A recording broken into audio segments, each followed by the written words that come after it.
یا مادر زمین کا خیال یہ کہاں سے آیا؟ اس کی جڑیں بہت گہری ہیں، افلاطون کے فلسفے سے لے کر ورڈزورتھ جیسے رومانوی شاعروں تک۔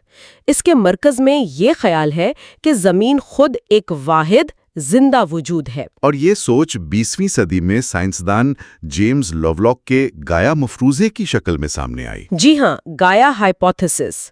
گایا کا نظریہ یہ ہے کہ زمین کے تمام جاندار اور بے جان نظام مل کر ایک خودکار نظام بناتے ہیں جو سیارے پر زندگی کے لیے حالات کو موزوں رکھتا ہے۔ بالکل ایک زندہ جسم کی طرح۔ جی، جو اپنا درجہ حرارت خود کنٹرول کرتا ہے۔ یہ سننے میں تو بہت اچھا لگتا ہے، لیکن ذرائع بتاتے ہیں کہ ڈاکنز جیسے سائنسدانوں نے اس نظریے کو سختی سے مسترد کر دیا۔ کیوں؟ کیونکہ یہ نظریہ خود غرض جین کے تصور کے خلاف جاتا تھا۔ سیلفش جین۔ آسان لفظوں میں خود غرض جین کا نظریہ یہ ہے کہ ارتقاء کا ہیرو کوئی جانور یا پودا نہیں، بلکہ اس کے اندر موجود جینز ہیں۔ جینز کا صرف ایک مقصد ہے، اپنی زیادہ سے زیادہ کاپیاں بنانا۔ یہ انفرادی بقا کی ایک بے رحم جنگ ہے، نہ کہ سیارے کے اجتماعی تعاون کی کوئی خوبصورت کہانی۔ تو گایا کا نظریہ اس کے بالکل الٹ تھا۔ جی، لیکن پھر ذرائع میں ایک حیرت انگیز موڑ آتا ہے۔ یہ بتایا گیا ہے کہ گایا جیسی سوچ نے سائنس کو غیر متوقع طریقوں سے متاثر کیا۔ جی ہاں، اور یہ ایک شاندار مثال ہے۔ ماہر حیاتیات ولیم ہیملٹن، جنہوں نے خود غرض جین کے نظریے پر ڈاکنز کو بھی متاثر کیا، وہ گایا کے تصور سے متجسس تھے۔ انہوں نے سوچا کہ اگر زمین کے خودکار نظام ہے تو یہ بادل کیسے بناتی ہے تاکہ درجہ حرارت ٹھیک رہے؟ اچھا، یہ ایک دلچسپ سوال ہے۔ اس سوال نے انہیں سمندر میں موجود فائٹوپلینکٹن پر تحقیق کی طرف مائل کیا۔ انہوں نے دریافت کیا کہ یہ ننھے جاندار ایک گیس خارج کرتے ہیں جو بادل بننے میں مدد دیتی ہے، اور پھر انہوں نے اسے خود غرض جین کے ماڈل میں فٹ کر دیا۔ وہ کیسے؟ سمندر کی سطح پر موجود کلون بادل بنا کر سورج کی روشنی کو روکتے ہیں تاکہ نیچے موجود دوسرے کلونز کو ابھرنے کا موقع نہ ملے۔ تو یہاں ایک متنازع نظریے نے ایک ایسے سائنسی سوال کو جنم دیا جس کا جواب آخر کار روایتی سائنس کے اندر ہی مل گیا۔ یعنی چاہے بنیادی نظریہ غلط بھی ہو، وہ آپ کو صحیح سوالات پوچھنے پر مجبور کر سکتا ہے۔ باب کا اختتام ایک اور بڑی شخصیت E.O. ولسن کے ساتھ ہوتا ہے۔ وہ بھی غیر مومن ہے، لیکن ان کا نقطہ نظر ڈاکنز سے مختلف ہے۔ ولسن، جو چیونٹیوں پر اپنی تحقیق کے لیے مشہور ہیں، بائیوفیلیا کا نظریہ پیش کرتے ہیں۔ بائیوفیلیا؟ ان کا کہنا ہے کہ انسانوں کا فطرت کے ساتھ ایک جبلی، گہرا اور نفسیاتی تعلق ہے۔ ہم شہروں میں رہتے ہوئے بھی پارکوں، پودوں اور پالتو جانوروں کی طرف کھنچتے ہیں۔ ولسن کے لیے ماحول کو بچانا صرف ایک عملی ضرورت نہیں ہے، بلکہ یہ ہماری اپنی ذہنی اور روحانی صحت کے لیے ضروری ہے۔ وہ کہتے ہیں کہ ہمیں خود کو بچانے کے لیے قدرتی دنیا کو بچانا ہوگا۔ بالکل۔ اور یہاں پہنچ کر ان کی سائنسی سوچ تقریباً ایک گہری روحانیت سے جا ملتی ہے۔ تو آخر میں ہم ایک ایسی جگہ پہنچتے ہیں جہاں ایک گہرے مذہبی رہنما پوپ فرانسس اور ایک سیکولر ماہر حیاتیات E.O. ولسن ایک ہی صفحے پر کھڑے ہیں۔ یہ واقعی قابل غور بات ہے۔ جی، اس کا مطلب ہے کہ اس مسئلے کو حل کرنے کے لیے آپ کو ایک ہی نظریے پر متفق ہونے کی ضرورت نہیں ہے۔ یہ بات ہمیں ہمارے اگلے باب کی طرف لے جاتی ہے۔ یہ جو نظریات کا ٹکراؤ ہم نے دیکھا ہے، یہ اتنا شدید کیوں رہا ہے؟ شاید اس کا کچھ اشارہ باب 10 میں ملے۔ باب 10 کا عنوان ہے کتابیاتی مضمون، یہاں سے کہاں دیکھنا ہے۔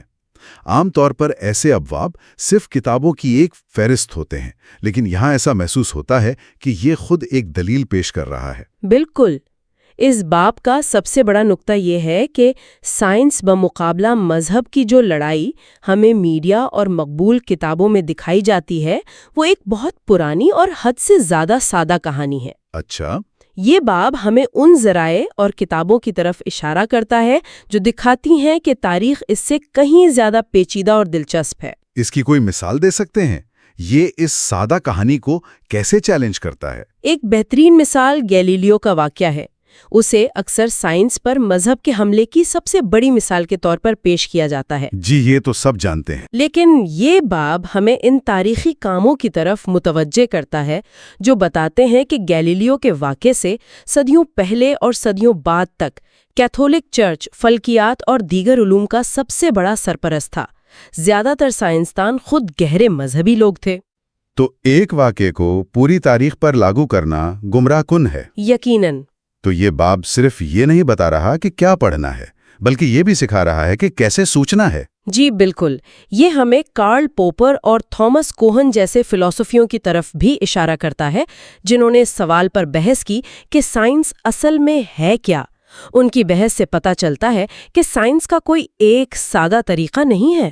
یہ ہمیشہ بدلتا رہتا ہے۔ جی، اسی طرح اسٹیفن جے گولڈ کا نظریہ ہے کہ سائنس اور مذہب دو الگ الگ میجسٹریم یا دائرہ کار ہیں۔ ایک حقائق کی دنیا سے تعلق رکھتا ہے اور دوسرا اقدار کی دنیا سے۔ آپ ان سے اتفاق کریں یا نہ کریں، لیکن یہ باب آپ کو یہ سوچنے پر مجبور کرتا ہے کہ مقبول عام دھارنائیں اکثر حقیقت کی ایک بہت ہی محدود تصویر پیش کرتی ہیں۔ اس سب کا کیا مطلب ہے؟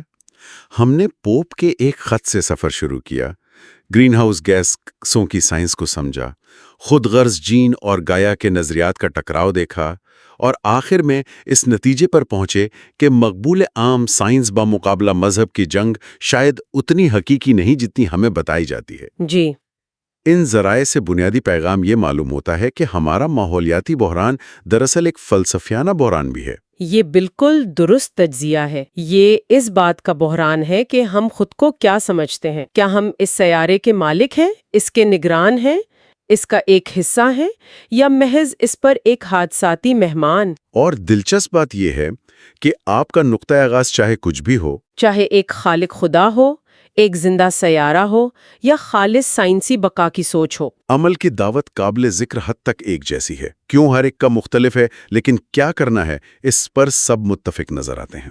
جی، یہ ہمیں غور و فکر کے لیے ایک آخری سوچ کے ساتھ چھوڑ جاتا ہے۔ ذرائع ہمیں دکھاتے ہیں کہ E.O. ولسن جیسے سیکولر سائنسدان مسیحی مبلغین کے ساتھ مل کر کام کر رہے ہیں، اور پوپ فرانسس سائنسدانوں سے مشاورت کر رہے ہیں۔